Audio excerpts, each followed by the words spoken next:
Well, Texas is now becoming the first state to defy President Biden's order that flags be lowered to half-staff for 30 days to honor the late President Jimmy Carter. Governor Greg Abbott now ordering flags to be flown at full staff on Inauguration Day.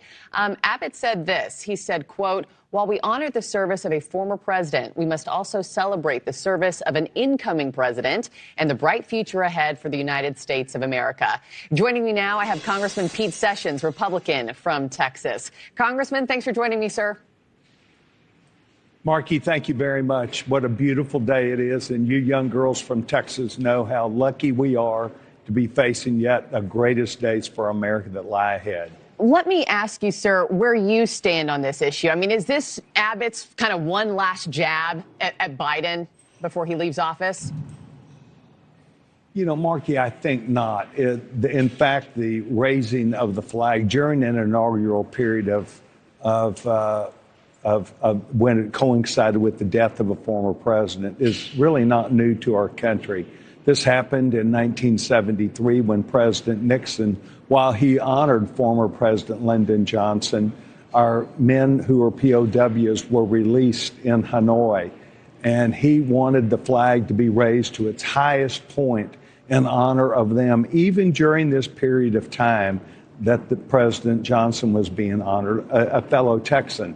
And so it really says a statement about America's pride of authorship. And all we're simply saying, and I'm a co-sponsor of the bill, is that we believe, and it will not be passed between now and the time that the inaugural takes place in a week. But we said on that day, no matter who is president, Republican or Democrat, raise the flag to its highest point in honor because the world is looking at us. What Governor Abbott did was his business.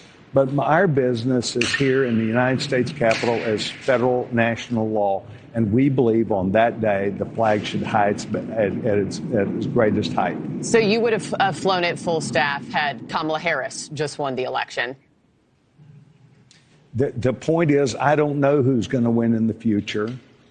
I don't think anybody has that idea. But on the day of the inauguration, even when a former president dies, and it's during that 30 days that we honor that president, on that one day, just as President Nixon honored the POWs, it would be flown at its highest point because the world is looking to America, and that should be a day when America stands out. So, yes, I would say no matter who it is, the point is that on that day, America is at its best and the world's watching. So that's what I think, Mark. Now, earlier this month, Congressman, because, of course, President-elect Donald Trump, sounded off about this. He claimed that Democrats were giddy over the flags being at half-staff for his inauguration, saying, I think we have this full screen, too, of what he wrote. Yeah, here it is on Truth Social. He went on to say they think it's so great and are so happy about it because, in actuality, they don't love our country. They only think about themselves. Sir, is that what's really happening here, or is it just that election came within a month of losing one of the most beloved presidents of our time?